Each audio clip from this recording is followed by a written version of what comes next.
Ladies and gentlemen, members of City Council, please attend the call meeting of the City Council to be held in the City Conference Room, 801 Crawford Street, 5 p.m. Tuesday, July 9, 2013, for the purpose of a public work session. In addition, you may consider a motion to go into closed meeting by order of the mayor. Mr. Cherry. Here. Mr. Edmonds. Mr. Meeks. Mr. Moody. Here. Ms. Simmons. Here. Ms. Randall. Here. Mayor Wright. Here. Mr. Rowe. Thank you, ma'am. We're going to start tonight with a presentation on the tree debris removal. And we have a PowerPoint presentation. We have a team as they get towards the lectern. You had a citizen come before council some weeks ago complaining about the fact that the city refuge trucks had picked up an oversized set of tree debris. And he had suggested in his presentation that the city consider permitting or implementing a permit process for tree disposal. You asked that we study that feasibility. We've done that study. It's quite extensive, as you will see. We've gone into two very broad databases that deal with tree regulations. And we have completed the study, and we have a recommendation for you. So, Rosalind? Good evening, Honorable Mayor, members of council.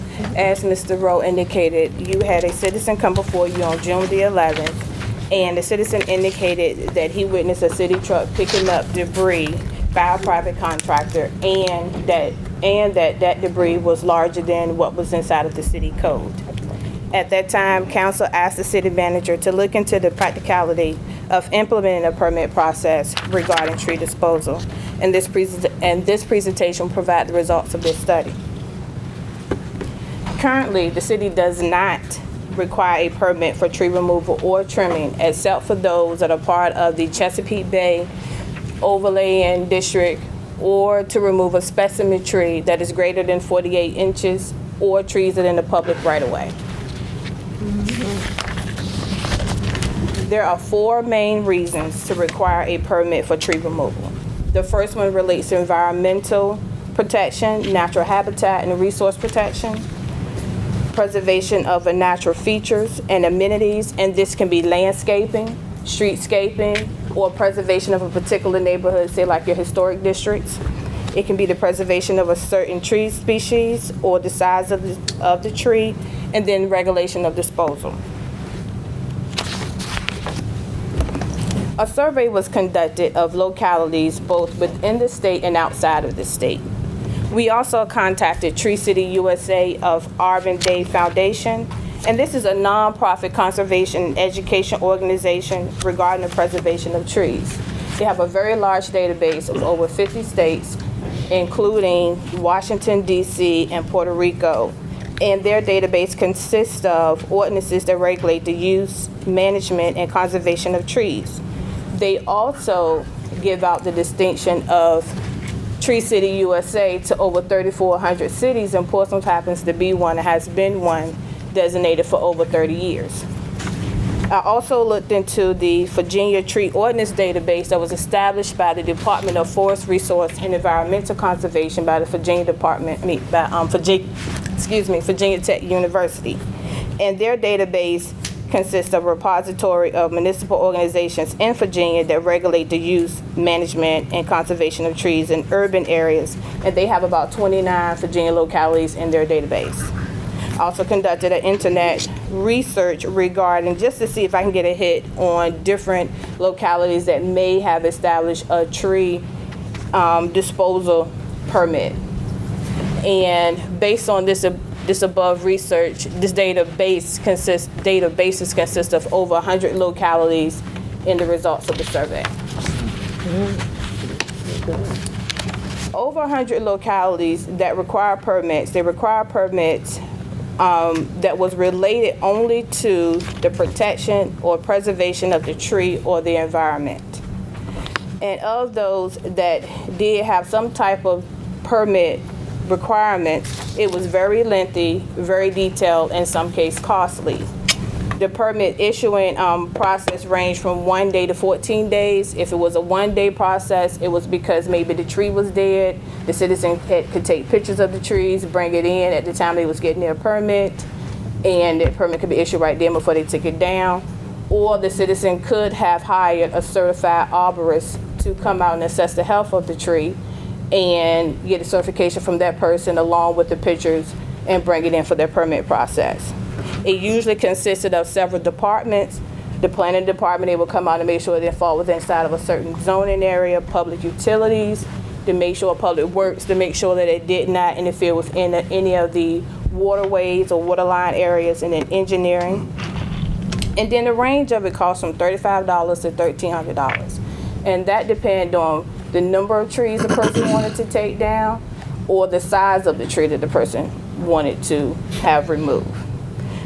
But the interesting part of this research was that none of the localities' permits were established specifically solely for the disposal of trees. Again, the summary of these findings did not find any locality that had any permit process that was related to the disposal of trees. However, if the city wanted to move forward with establishing a tree process permit, the next slides will explain this process. Ms. Randall? I have one question prior. Go ahead. Prior to you leaving that, many of the communities change demographically as the communities change and evolve. Some of the older community had trees that created problems for the new homeowners who were investing in the changing communities. You know what I'm speaking of. And yet, those problems existed in many of those communities prior to the homeowners investing in there. Is there anything that would assist them in that they purchased property not knowing that the trees that were there would be entangled within the systems that were operated by the city? We've gotten several calls about roots coming up through the sidewalk and making the areas look as if they're dilapidated. I don't know of any You program. can pass that one on to him. I'll pass it on. I will pass it on to you, and I will take you out to look at them. I don't know of Many of them any have permits senior that, or citizens. any programs that are available that would assist with that. It's pretty Yes. much has been looked at as a buyer beware when you buy the house. Do the house inspection to see if you've got the roots and if the sidewalks or the driveways themselves. And in some cases, the buildings themselves are damaged by the root systems That's of a tree being planted too close to the house. But I don't know of any program, permit, or review by the city that would Probably pick that would up look on a that. home inspection prior to, right? That Right. should be where it's picked up as part of the program. Okay. Good evening, Mayor, Vice Mayor, ladies and gentlemen. I've been asked to take on the next few slides and talk to you about if you want a permit program for trees, what one would possibly look like. We've played with this several days and come up with the idea is, as indicated, we're looking at Chesapeake Bay and we're looking at tree sizes, and those are all regulated by programs handled by the planning department. So it makes sense that you would start in the planning department to get your permit if one were to be established. That way we would look at, are you meeting the Ches Bay regulations for the size of trees and the removal and the replacement, and then the specimen trees, and then the health of the trees. So you would come in, make an application for a permit to the planning department. We would do the reviews based on the property. And if everything meets, we would issue a permit and then take that information and pass it on to the permits and inspections office, who would actually be going out and checking to see that the debris is placed beside the road with their inspectors in a manner that is in accordance with the city codes. If it is a permit issued to a contractor, then we would not be doing anything other than saying, this is a contractor, they're supposed to be picking it up themselves. It will not be out for city pickup. Now, the inspectors, the environmental and the zoning inspectors that we have would monitor these locations. We'd be sending them the list saying, here's where we've got permits, and they would be checking to see that locations have a permit if debris is out on the street. If they don't have it, then they would be issuing a violation notice to say, go get your permit, or this is not acceptable, we have to address it through an inspection program. General services would collect the debris on the regular collection day, so we would be having to have the inspectors go out pretty much the day of and in front of the trucks to make certain that the piles that are there are ones that can be picked up and letting the truck know. So it'd be, if we're using existing inspectors, we would be taking them away from their duties pretty much 4 days a week, unless we were bringing in additional inspectors. Mr. Meeks? Are those inspectors already working those areas? They're working those areas, but they're not going through specifically looking at, they've got inspections that they're making, either the rental inspections or complaints on other issues. So they would have to be tying this in. Right. And I think it's important to recognize tying this in when you talk about the volume that we're going to be looking at. Mr. Bagley and I have talked, and there are approximately 62,000 bulk trash stops per year where they pick stuff up. Now, it's not all trees. It's a sofa. It's a refrigerator. It may be a TV or something. But we estimate that about half of those do involve tree debris. They come in, they pick them up. It may be a few limbs. It may be the whole tree, but it would be tree debris that would be required to have a permit. These stops would require the residents to obtain a tree disposable permit. So you're looking at creating some, if we cut it in half, 36,000 permits. And again, that's all of a sudden you're looking at that saying the inspectors are going to have to look at each one of those piles and say, do you have a permit? No, yes. Again, that's where we're looking at the volume. We estimated that it would cost the city approximately $25 to issue, inspect, and then manage the permits. And that's not counting court time. That's just issue it, check it, yes it is fine, and move on pretty much a one-stop shop.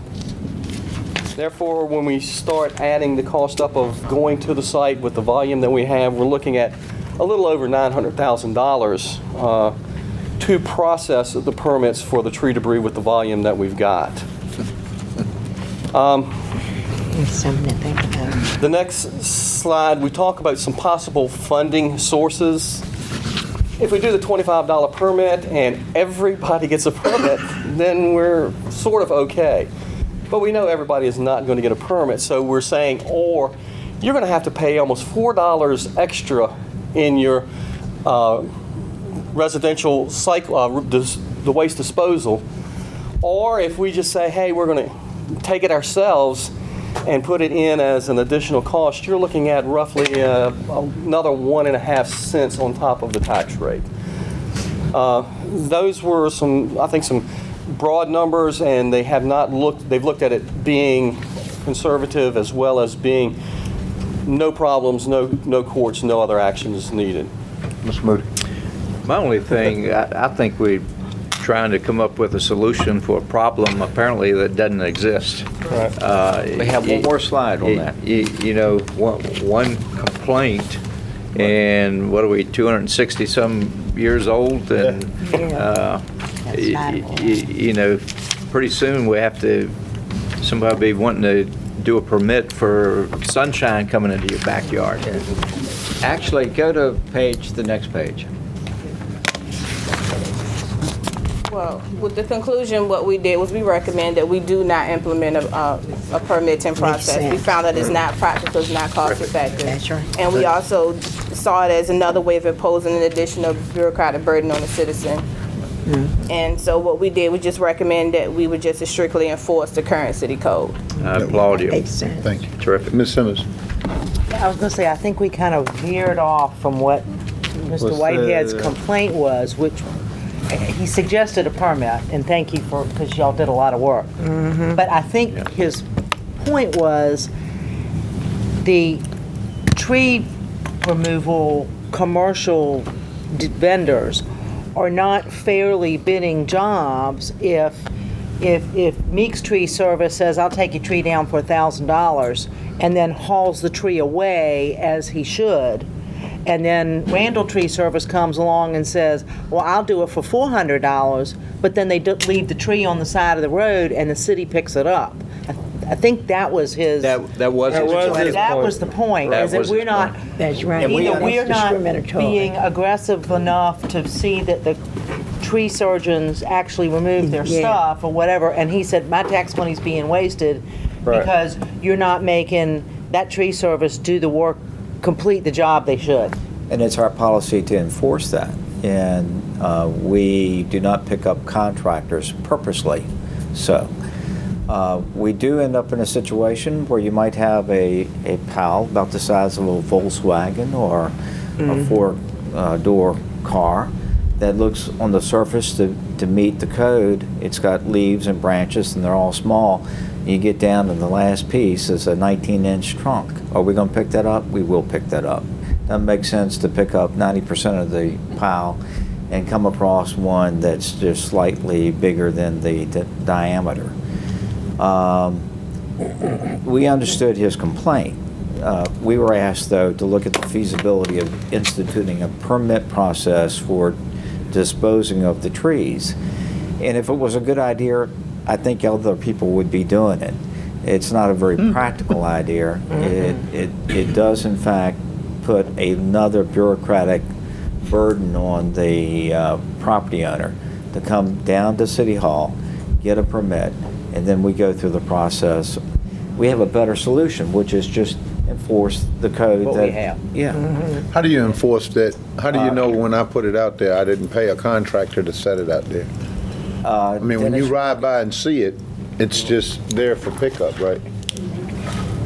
Mayor, for the most part, tree surgeons are doing the right thing. We followed this very closely, and for the most part, they're doing the right thing. There are instances where a tree surgeon will come in on the weekend, cut a tree down, it ends up out on the street on Monday. If you go to the homeowner and you ask them how the tree was cut down, they said, my husband and my brother did it, or my cousin did it. We have to err on the side of caution when we start refusing to pick things up. And oftentimes citizens will call us. We're on the street all the time, and whenever one gets a house where there is a tree cutting company working, they call it in, we notify the drivers. There's other instances where you've got a huge tree, 24, 36-inch tree. It's not likely that a homeowner cut that down. And we address on a case-by-case basis. But I think it's important to note that the week after the citizen came to council meeting, he called me on the phone and told me that things were looking much better, and I've worked with him a number of times since then. That was, I think, an incident where he was just frustrated when he came here. There are times when we pick up trees. I'm not going to tell you that we always pick up only citizens' trees, because there's times when we make mistakes, but we make every effort to not let that happen. Okay. Mr. Moody? Thank you, Mayor. You know, the biggest problem I have from citizens reference trees. One, Ms. Randall mentioned a while ago, that's the roots from a tree invading their, I guess, their sewage line. And Collapse. they think it's the city, the tree is on city property, easement versus their property, and they want the city to cut the tree down, remove the tree. Is that not the case? I get quite a few calls like that. That is the case, and I don't want to speak for Yusuf, but he does. Yusuf Khalil, Public Works, and Meg Pittenger from Parks and Recreation do a lot of assessments on where there's trees damaging sidewalk, and they try to address those. But that is a bulk of the complaints Yeah. that come in on trees and roots. Right. Well, if it's everybody's in Yeah. concurrence, we'll leave it like it is. Absolutely. Okay. Thank you. Good job. A lot of research. Yeah. It's amazing the databases you can get to nowadays with databases. And you didn't have to call a consultant. No, we didn't. And we went nationally and even overseas, if you count Puerto Rico. You asked that we revise the agenda for the retreat. We sent that to you this morning, and here's the paper copy. Glad to answer any questions. I think we reflected everybody's comments in the revision. So the rule is Friday morning, Casual, no coat and tie for the gentlemen, and casual wear for ladies too. All right. We need, Mr. Mayor, a motion to go into closed session. Ms. Randall, you want to take us I will. I move to go into a closed meeting pursuant to the provisions of Virginia Code Section 2.2-3711 for the following purposes: consultation with legal counsel and briefing by staff regarding a specific legal matter involving the award of a contract as permitted under subsection A.7, and consideration of candidates for appointment to city boards, committees, or commissions as permitted under subsection 8.1. Is there a second? Second. Mr. Cherry? Yes. Mr. Evans? Yes. Mr. Meeks? Yes. Mr. Moody? Yes. Ms. Simmons? Yes. Ms. Randall? Yes. Mayor Wright? Yes. We are in closed. Thank you. Yeah, the All Roads Lead to Portsmouth campaign, we launched that campaign starting yesterday on the city's website. Our construction page that's on the city's homepage has all of that information. We also bought a new domain that follows the same template that we used to use, like portsvaevents.com, where we bought portsvaroads.com and pointed that link to the city's webpage to provide information to citizens relative to construction, different routes to get to Portsmouth. One of our first ads is coming out in the paper in the pilot on Sunday. I think it says, the header is how something about let me count the ways, and it counts the different ways to get to Portsmouth.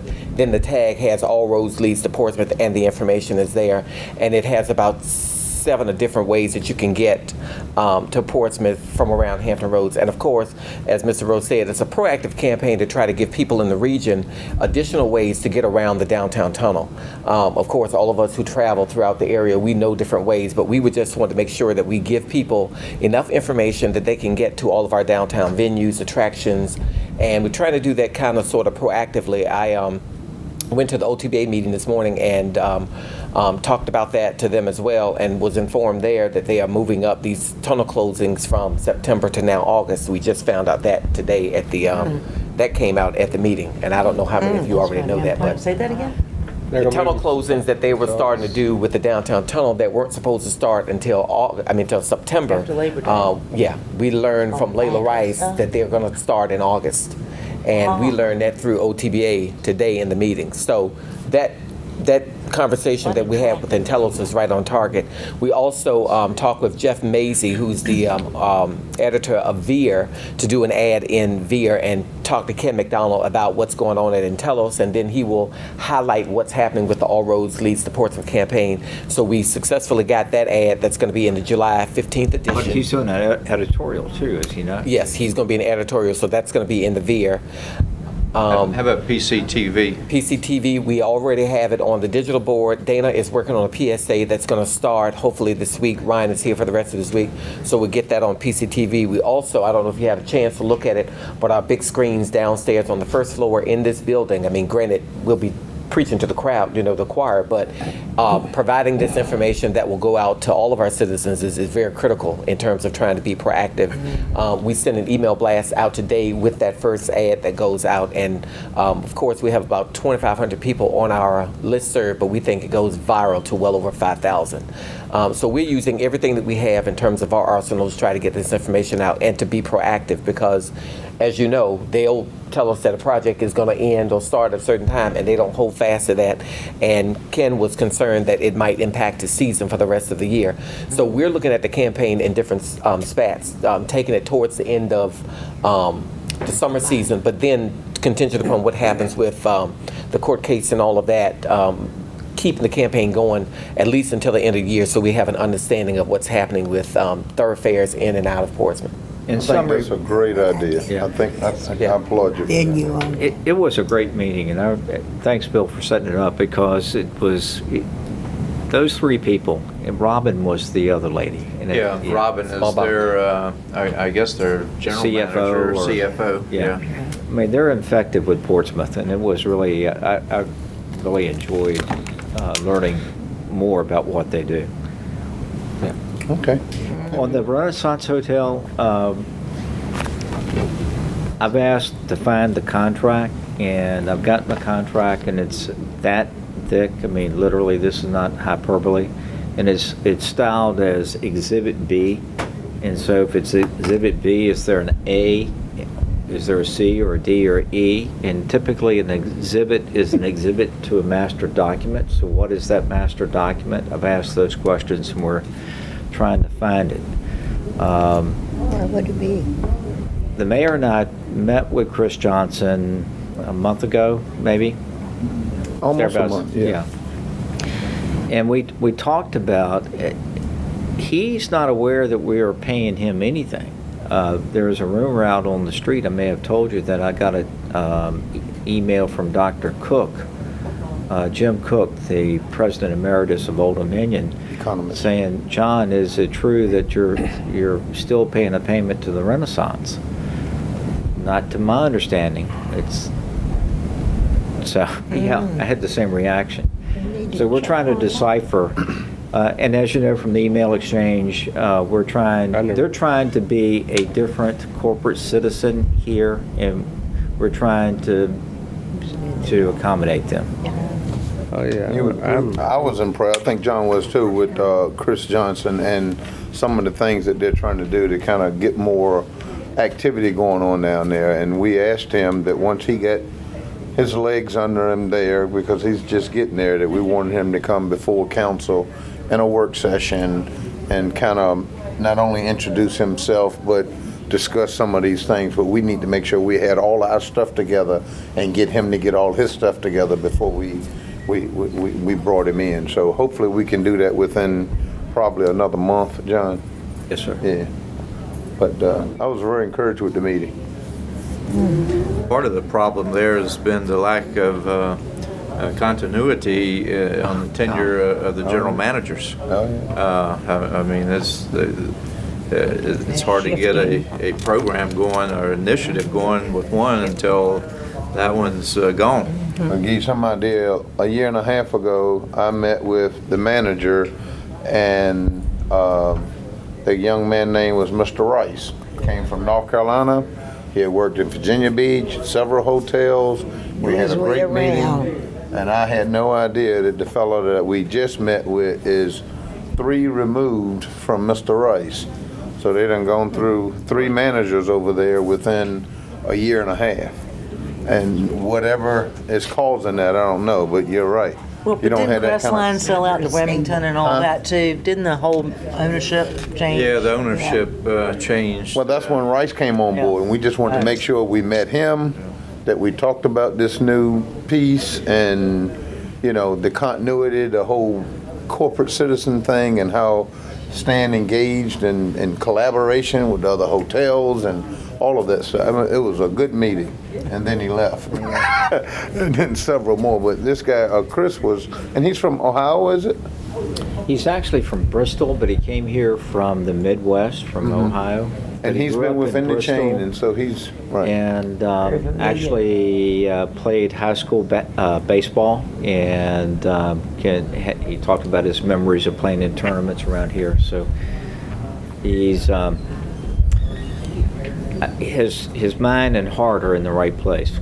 And he's a lifer with the organization, so they brought a guy in who's been within that culture, so. It's familiar with Sometimes I wonder, procedures. because Stormont Trice was the original ownership, and that agreement obviously was worked out under their ownership, and I'm just wondering, with all the changes, has that been much has passed changed, down? yes. I tend to probably think not. What agreement, right? Yeah, what agreement? Yeah, you're probably right. Well, that's what happens when, Yeah. you know, those Yeah. iterations. right? Exactly. Okay, so yeah, we'll move on that. That's a good idea. And again, Chris seemed like a real nice fellow. And hopefully we can dispel some of those, we're making payments and all of the other things there. Okay, anything else? Any other liaison reports? All right, we're adjourned? Okay.